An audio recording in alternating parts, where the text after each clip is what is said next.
오늘부터는 데살로니가 전서 말씀을 생각하도록 하겠습니다.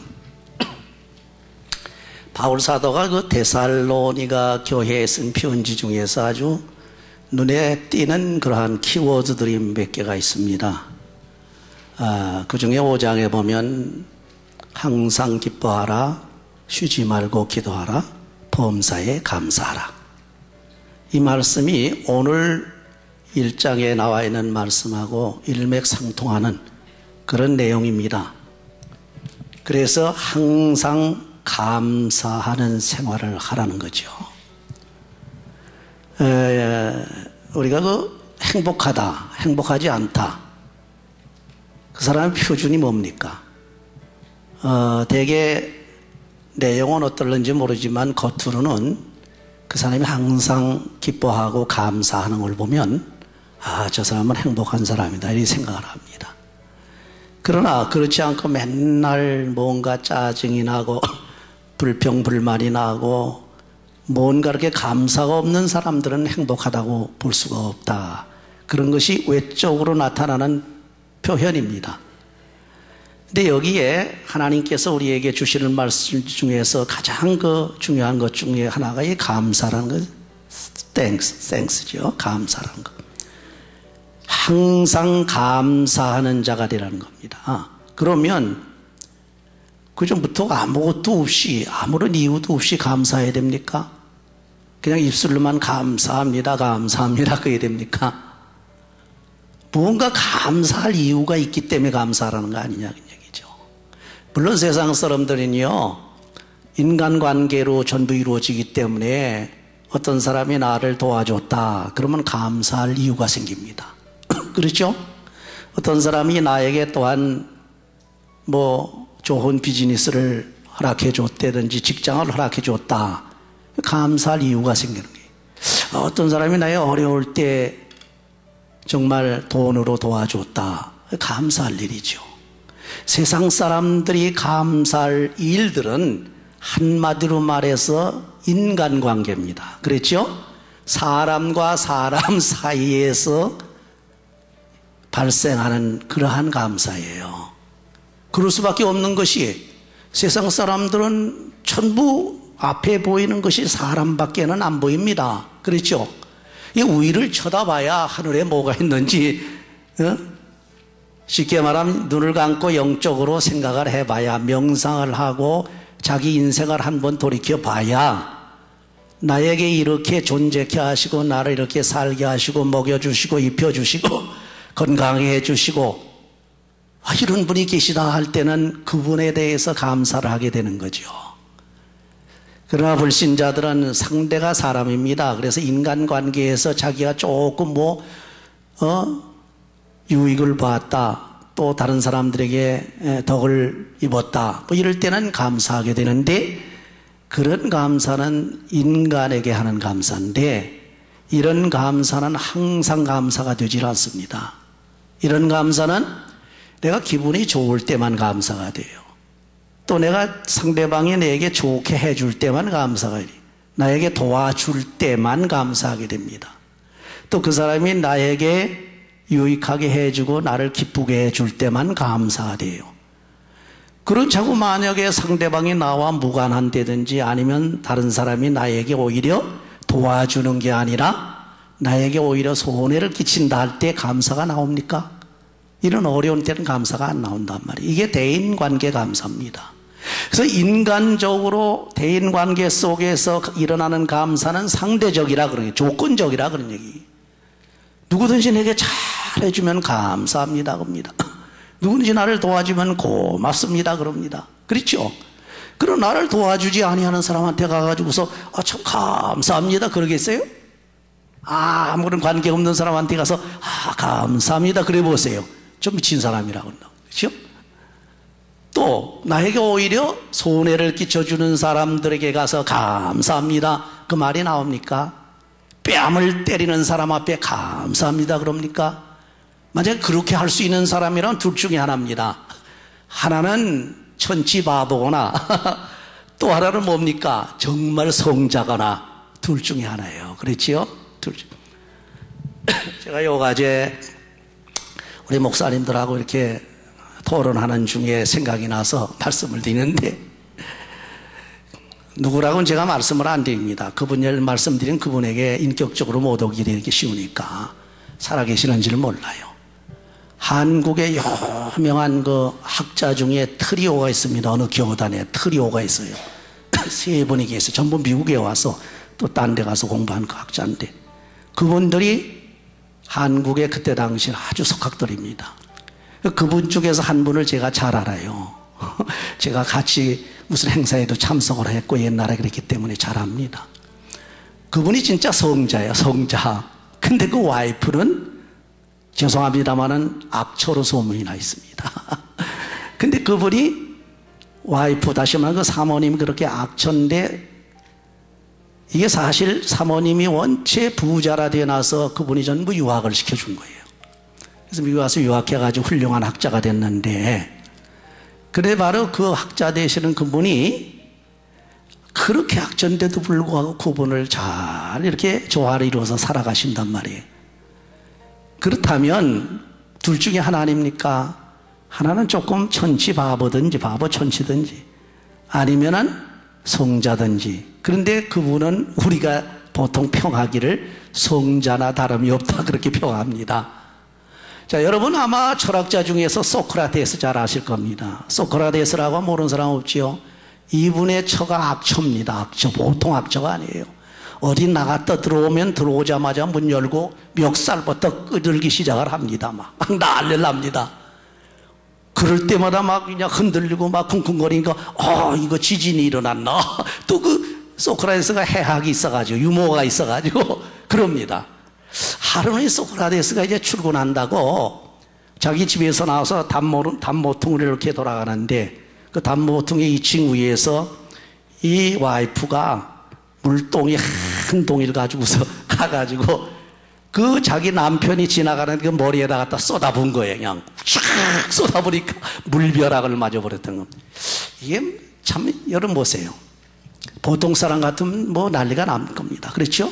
우리만 같아도 난리가 날 거예요. 우리는 성자가 못 돼가지고 그냥 화가 나가지고 난리가 치겠지요. 근데 소크라테스는 뭐라 그런지 아십니까?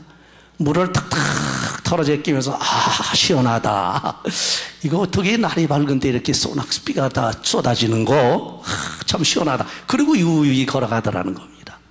이게 성자라는 거예요, 성자. 성자. 그래서 우리 인간은 그런 사람이 아니면은, 그런 사람이라도 사람 관계에 있어 감사하다는 얘기를 안 합니다. 자기의 물동이를 갖다 물벼락을 준 그 와이프한테 소크라테스가 성자, 4대 성인 중에 하나 아닙니까? 세상 사람들이 꼭 우리하고는 다릅니다. 우린 예수님은 별개로 하는데 세상 사람들은 4대 성인을 말하는데 그 중에 하나 들어가거든. 근데 이분이 성자라 하더라도, 성인이라 할지라도 집에 돌아가서 와이프한테, 당신 나한테 물 목욕을 해줘서 더운데 아주 내가 시원하게 잘 갔다 왔다, 그런 얘기 했겠어요? 참 고맙다, 그런 얘기 하겠습니까? 그래서 인간관계에서 일어나는 일은 전혀 그러한 항상 감사라는 게 없다는 겁니다. 항상 감사할 수가 없다는 겁니다. 그러나 여기 본문 말씀에 보면 항상 감사라는 거예요. 그 이유는 뭡니까? 이건 세상 사람들을 생각하고 자기와 어떤 만나는 사람들, 대화하는 사람들, 심지어 같이 가까이 사는 사람들 아무리 봐도 항상 감사할 수가 없다는 겁니다. 물론 좋고 자기에게 잘할 때 고맙소, 감사합니다, 그런 얘기가 나오지요.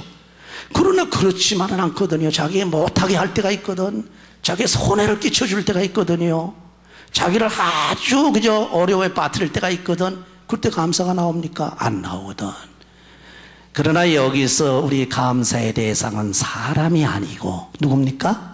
하나님이기 때문에 여기 하나님께 항상 감사라 본문에 그렇게 나와 있어요. 여러분, 교회에게뿐만 아니라 하나님께 항상 감사라는 이 마음, 항상 감사하는 이유가 뭐냐? 지금 말씀드린 대로 하나님은 우리에게 어떠한 역사를 일으킨다 할지라도 감사할 대상이라는 겁니다. 세상 사람들은 내게 좋게 해줄 때만 감사의 대상이 되고, 내게 나쁘게 해줄 때는 감사 대상이 아니라 오히려 저주의 대상이 돼버리는데, 하나님은 내게 어떻게 해주신다 할지라도 감사의 대상이 됩니다. 내게 축복을 주실 때도 감사합니다. 은혜를 주실 때도 감사합니다. 일이 잘 되게 해주실 때도 감사합니다. 그뿐이 아니라 이게 내가 시련 받도록 내버려두고 어려움을 받도록 내던져둬도 욥과 같이 하나님께 영광을 돌리는 거, 그렇잖아요. 욥 한번 보세요. 욥은 온통 그야말로 자기 집안이 다 풍비박산이 돼버리고 그 재물은 말할 것도 없고 10 아들 딸이 그냥 다 하루아침에 날아가 버리고 보세요. 그 욥이라고 하는 사람을 우리가 아무리 생각해봐도 인간적으로 이해할 수 없는 아주 초인적인 사람이야. 그 믿음이 있기 때문에 그렇다는 거죠. 근데 그분 보세요. 뭡니까? 그 친구들이 와가지고 막 그냥 논박하지 않습니까? 논쟁하거든. 원인은 결과가 어디 있느냐? 까닭 없이 망한 자 봤느냐? 네가 이렇게 망하는 거는 무슨 까닭이 있지 않느냐 하면서 그 까닭이 뭐냐고 꼭 집어내는데 뭡니까? 죄값 때문에 그렇다는 거거든. 그래서 너는 죄인이다. 그리고 내가 범죄했기 때문에 이런 고난을 받는 게 아니냐 하고 공격을 하고 들어오는데 욥은요, 이 욥기가 굉장히 아주 깊은 철학을 가지고 있는 건데 제가 이 시간에 그 말씀은 드리지 않도록 하고, 욥이 여기서 뭐라 합니까? 나는 하나님께서 나에게 어떠한 고난을 준다 할지라도 하나님은 하나님에 대한 불만 불평을 하지 않겠다는 그 행동이 나옵니다. 그것이 아주 견딜 수 없을 지경에 나오는 불평, 그게 뭡니까? 자신의 생일을 지어주하는 대로 자기 차라리 안 났으면 좋겠다 말이죠. 왜 이리 나와가지고 내가 고통을 당하느냐? 아이고, 그래서 생일을 지어주하는 것으로 끝내버렸어요. 그것도 하나님 앞에 물론 나중에 책망을 들었습니다마는 이런 거로 우리 하나님 앞에는 어떠한 환경 속에서도 원망하지 말라. 내가 어떠한 어려움에 처했다 할지라도, 내가 어떠한 그야말로 환경 속에서 고통을 당한다 할지라도 하나님만은 원망하지 말라 이거지. 오히려 그런 환경 속에서도 하나님을 감사할 줄 알아야 된다는 거예요. 이것이 바로 신앙적인 자세입니다. 그러면 그 하나님께 항상 한두 번도 아니고 감사한 일이 있을 때만도 아니고 항상 감사해야 할 이유가 뭐냐는 것이 본문에 아주 잘 기록이 되어 있어요. 한마디 이렇게 키워드 하나로 다 기록이 되어 있는데 그 내용이 보통 깊은 게 아니죠. 물론 오늘 시간 관계로 제가 간단하게 말씀을 드립니다마는, 첫째 하나님께 감사해야 할 이유는 뭡니까? 하나님께서 준 믿음의 역사 때문이에요. 믿음 때문이라는 얘기입니다. 이 믿음이 동기가 돼가지고 내가 이런 사람이 되졌다는 겁니다. 믿음이 없었더라면 첫째 뭡니까? 내가 주의 사함을 받을 수가 없습니다. 구원받을 수 없어 의를 얻을 수가 없다는 게, 쉽게 표현하면 천국 못 간다는 얘기죠. 지옥으로 떨어질 수밖에 없는, 이런데 어쩌면 하나님께서 내게 믿음을 주셔가지고 믿음을 통해서 하나님께 용서함을 받고 천국 백성이 될 수 있었느냐, 이 한 가지만 생각해도 어떠한 어려움이 당할 때마다 그걸 생각하세요. 그럼 내가 보통 생활 속에서 불만이 좀 있어도, 불평이 좀 있어도, 아이쿠, 나는 다른 사람들보다 100배나, 믿지 않는 사람들이 아무리 저렇게 잘 사는 것 같다 할지라도 나는 어떻습니까? 지옥 갈 자식이 천국 가게 되었으니 이거 하나만 생각해도 감사한 거예요. 그렇죠? 이걸 누가 해줬습니까? 하나님이 해줘. 어떻게? 믿음을 주셔서. 이걸 믿음이라는 게 내가 믿는 줄 아는데 그렇지 않습니다. 믿음은 위에서부터 내려오는 선물입니다. 하나의 은사예요. 은혜입니다. 그래서 믿음이 동기가 되니까 구원을 얻게 되고, 구원을 얻으니까 내가 감사하게 된다는 게. 근데 그것뿐만이 아닙니다. 이 믿음이 동기가 돼서 믿음이 역사가 일어나게 되면 생활 속에서 해결 안 되는 것이 하나도 없단 말이죠. 그렇죠? 하나님께 잘못해서 믿음으로 간구하면 용서함을 받습니다. 뿐만 아니라 내가 병 들어가지고 고통을 당하고 세상에서 어쩔 수 없을 때 하나님께 간절히 기도하면 그 믿음으로 또 역사가 일어난단 말이에요. 그래서 감사가 또 일어난다는 게. 저도 이제 그 믿음의 인생 중에서 반평생 제가 이제 쭉 경험을 해보면 참 아주 어려운 병들을 걸렸을 때가 몇 번 있었어요. 참 이거 병원에 가가지고 전혀 도대체 손도 못 대는 그런 병들이 걸려가지고 고통을 당한 적이 있었어요. 그 중에 한 번은 3년 동안을 쭉 치료해도 안 돼가지고 그저 그냥 몰래 산에 가서 하나님께 씨름을 하고 담판을 하고 야곱의 기도를 올린 적이 있었습니다. 그때 믿음이 확 위에서부터 들어오니까 내 병은 낫다는 그런 믿음이 들어오니까 문제가 거기서부터 완전히 해결돼 버리는 거야. 세상에 말이죠. 한국에서 대학병원들 다 찾아다니고 한약방 유명하다는 다 찾아다니고 별짓을 다 하고 들어왔는데 안 되거든.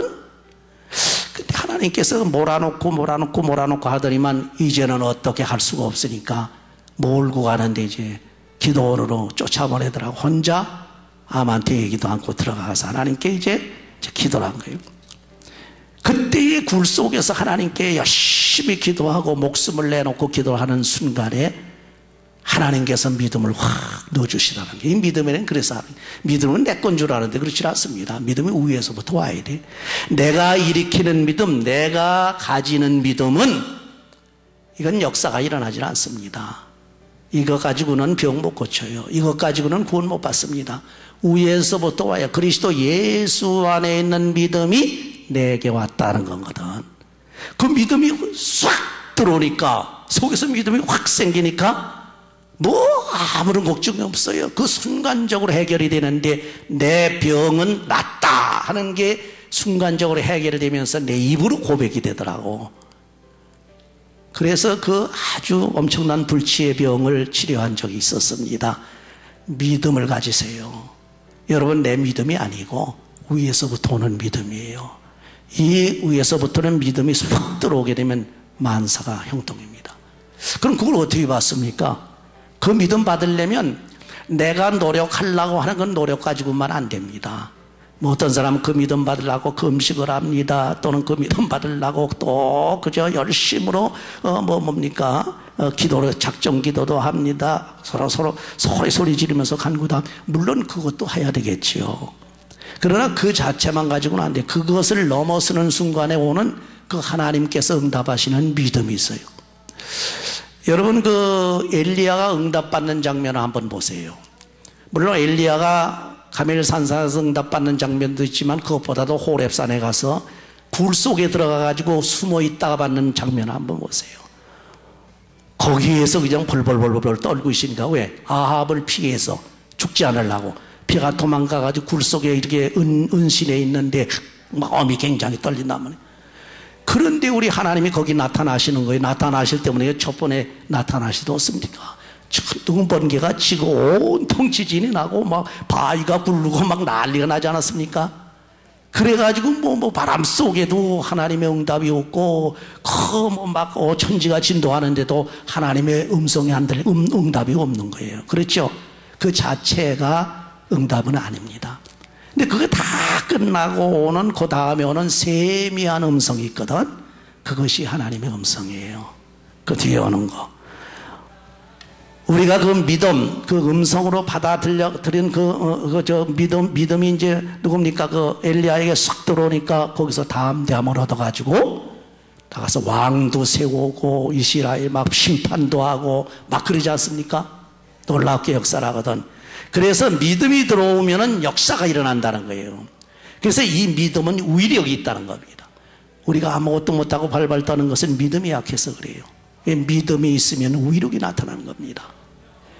요단강을 건널 때 이스라엘 백성들이 믿음이 없으니까, 그리고 여호수아마저 주뭇주뭇하니까 하나님께서 여호수아에게 그 물이 철철 넘대를 밟고 들어서라.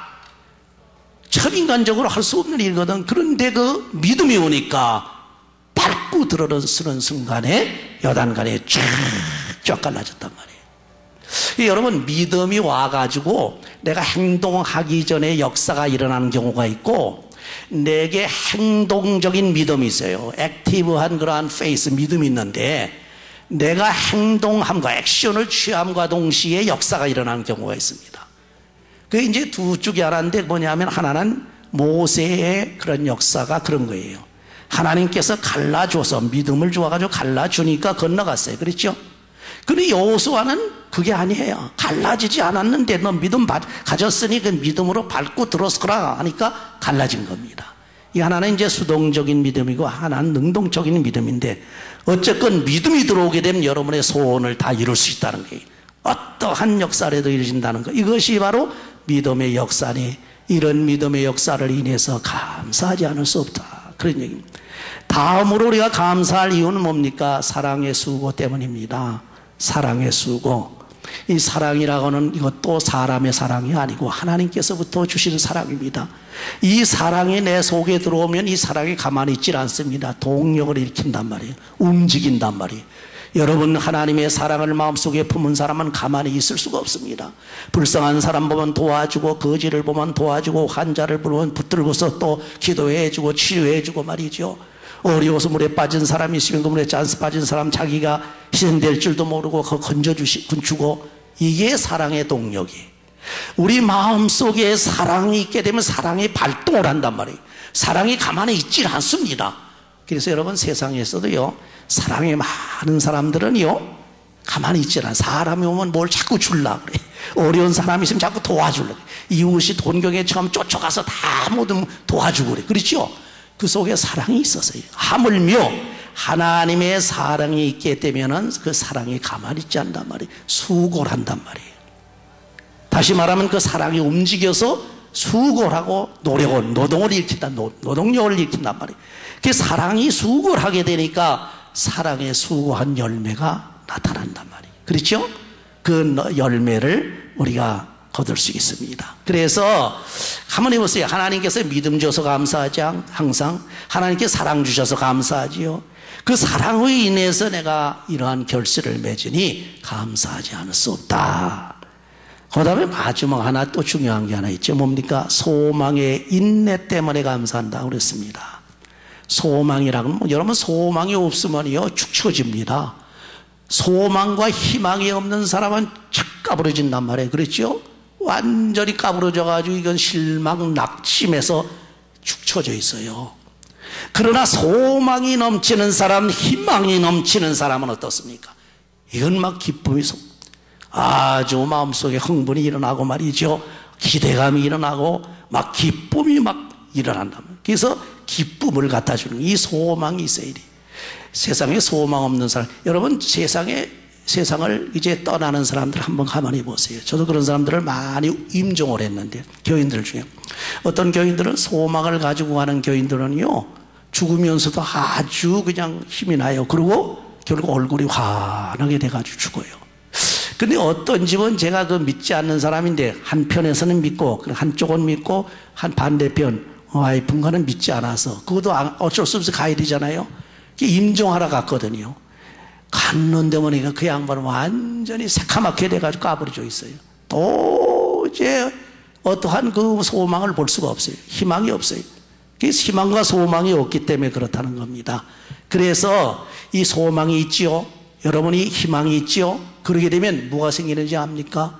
어려움 속에서도 인내가 생긴단 말이에요. 순교자들이 왜 순교를 합니까? 소망이 있기 때문에 그 고난을 참는 거예요. 인내하는 거예요. 순교자들이 희생하고 죽는 이유가 뭡니까? 소망이 있기 때문이에요. 지금 사람들은 되게 이제 그 젊은 사람들 보니까 우리 때하고 그 멘탈리티가 다 틀려가지고 그 마인드가 틀려가지고 지금은 자기 당대에 엔조이 하는 것으로 최고인 줄 알아가지고 자식들을 잘 낳지 않으려고 그래가지고 지금 인구가 막 줄어든다고 그러잖아요. 그렇죠. 그래서 자기 당대라고 하지만은 나중에 알고 보게 되면은 자기가 늙어 죽게 되면은 그것도 의지할 데 없지 않습니까? 지금 이제 복지 제도들이 많이 개발이 돼가지고서 많이 이렇게 거기에 의탁을 하긴 하지만은 옛날에는 그런 게 없었거든요. 그러니까 자기 수하에 자기 밑에 자식이 없으면은 아주 소망이 없는 거예요. 그래서 여기에 자식이 없는 아브라함벌에 후사를 둘 사람이 없으니까 하나님 앞에 뭐라 그랬어요? 이제 후사가 없으니 이제 내 앞에 소망이 없습니다. 이제는 뭐 엘리에셀레 사환한테 맡기는 사환만 하나 소망으로 희망으로 바라볼 수밖에 없습니다. 그랬거든. 그렇잖아요? 이 소망이라는 게 자식이 없어서 소망. 소망이 없다는 그런 얘기입니다. 이게 소망이 없는 사람은 기쁨이 없어진다면 절대 기뻐할 수가 없습니다. 그래서 소망이 없는 사람은 기쁨이 없을 뿐만 아니라 앞으로 무슨 희망이 있어야지 아무것도 없으니까 인내하지를 못합니다. 그러나 앞에 소망을 내다보는 사람은 그걸 끝내 참습니다. 견딥니다. 인내합니다. 결국은 소망의 결국은 뭡니까? 종국은 뭡니까? 우리의 소망의 결국은 하늘나라란 말이에요. 하나님의 나라예요. 그걸 바라보면서 아브라함은 그저 멀리서 바라봅니다. 그리고 하나님의 도성을 바라보면서 나그네 길을 가지 않았습니까? 이것이 바로 아브라함의 신앙이에요. 여기에 바울이 말한 것도 우리 하나님께 매일같이 항상 감사하는, 또 범사에 everything and fan티라는 건데, everything 감사하는 건 뭡니까? 하나님께 주신 믿음 때문이요, 하나님께 주신 사랑 때문이요, 하나님께서 주신 소망 때문이다. 그래서 여기 바울이 믿음과 사랑과 소망을 논한 겁니다. 그래서 고린도전서 13장의 마지막 13장에 가보게 되면 뭐가 있습니까? 거기에 믿음, 소망, 사랑이라고 하는 키워드가 있어요. 이거로 그저 딱 결론을 내리고 말았습니다. 자, 오늘 이 시간 더 시간 말씀 드리지 않습니다. 여러분 믿음이 있어야 됩니다. 믿음이 있어야 역사가 일어납니다. 구원을 받습니다. 또 모든 어려움을 견디고 이겨낼 수 있습니다. 사랑이 있어야만 또 수고를 해서 결실을 맺습니다. 또 소망이 있어야만 인내할 수 있고 결국은 하나님 나라에서 주님과 더불어 영원히 살 수 있는 놀라운 축복을 받는 줄을 믿으시기 바랍니다. 여러분에게 이러한 사랑과 믿음과 소망이 충만해서 어디를 가든지 언제든지 어디서든지 항상 감사하는 생활을 하시기를 주의 이름으로 축원합니다. 아멘. 기도하십시다. 할렐루야. 감사합니다. 주께서 주신 이 귀한 은혜를 저희들이 생각하고 믿음과 사랑과 소망이 충만한 삶이 되게 하여 주시옵소서.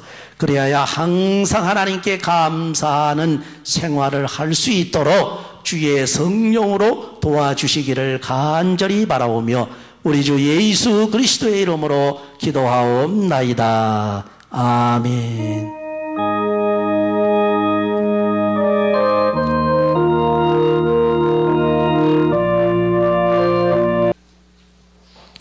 하나님 아버지 감사드립니다.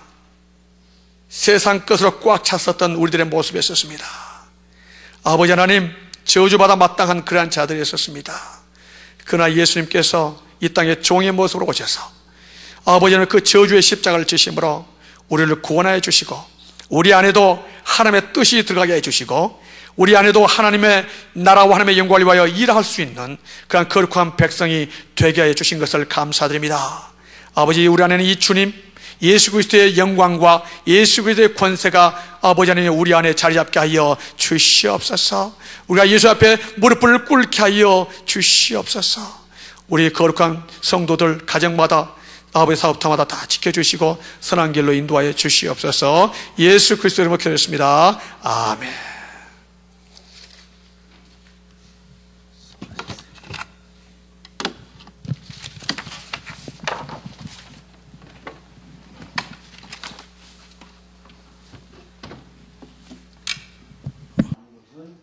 이미 하나님을 알고 하나님의 명령인 줄 아는 사람이 거룩할 때 그거는 안 된다는 그런 이해가 됩니다. 또 제가 즐겨 교인들에게 말조심을 시킬 때 이 본문의 끝부분에 보면 너희가 무슨 무익한 말을 하든지 그에 대해서 심판하여 심판날에 신문받는 그런 말씀을 제가 들려드리면서 그리스도에 있는 말조심해야 한다라고 하는 것을 많이 교훈을 했었거든요. 지금도 뭐 저희 교회 전사님들하고 대화하면서도 특히 목회자가 되기 위해서는 말조심을 해야 한다라고 하는 것을 설명을 해드리는데요. 결국 이제 예수를 인자를 말로 거역하는 것과 성령을 말로 거역하는 것은 결국 이제 말로 거역하는 거잖아요. 행동으로 하는 거예요. 그렇다고 한다면 그 심판날에 신문을 받을 때 용서를 받을 작은 것이 목사님 이제 짚어주신 대로 작은 죄가 있고 인자를 말로 거역하는 것은 작고 말로 성령을 거역하는 것은 크게 책임을 받아서 이것은 뭐 전혀 죄가 감면되지 아니할 그런 말의 죄가 차이가 좀 있을 것 같은데요. 자, 그러면은 이제 토론해봐야 맨날 그렇게 나오니까 제가 준비한 거 다각적인 방면에서 접근해 들어가는 방법을 지금 사용합니다. 자그마치 5페이지 넘는 5페이지 넘는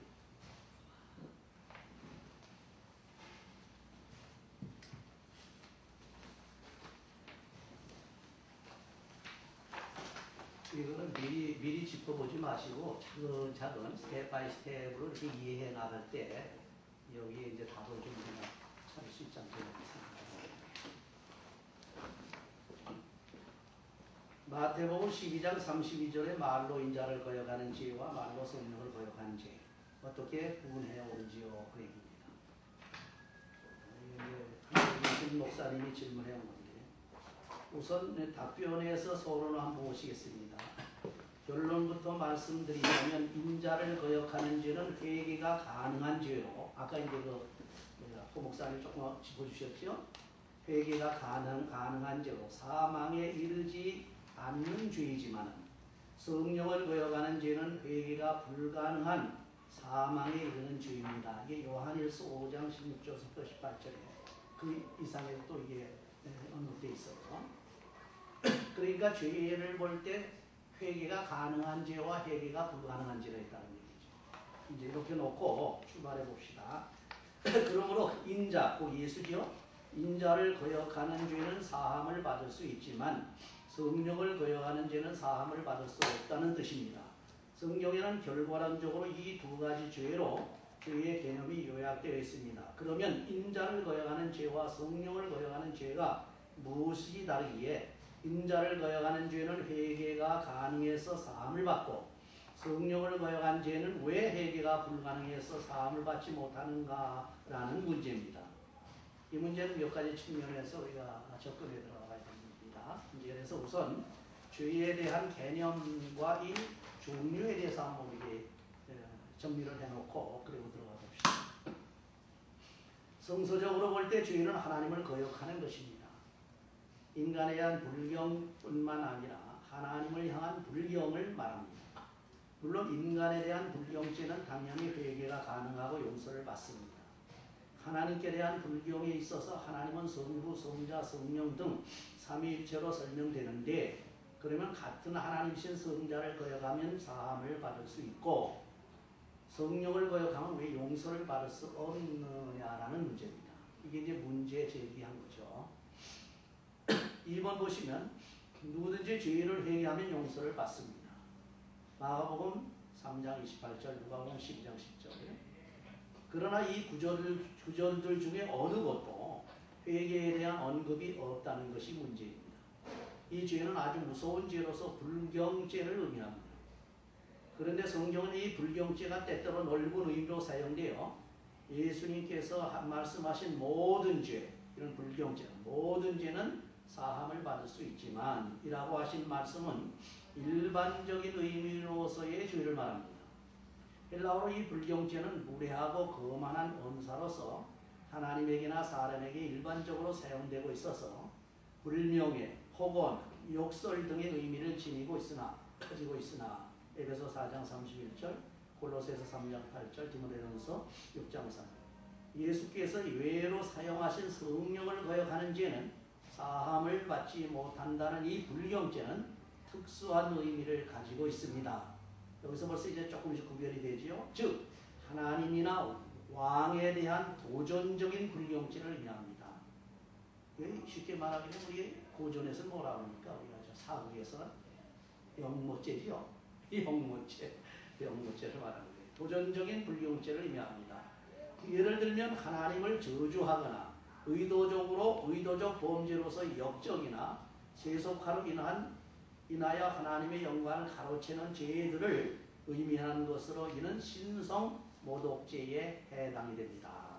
이렇게 해서 이제 죄를 점차적으로 이렇게 개념을 정리해 나갑니다. 자, 세 번째 보시게 되면 죄에는 두 가지 종류가 있는데 이건 신학적으로 우리가 정리를 해놓는 겁니다.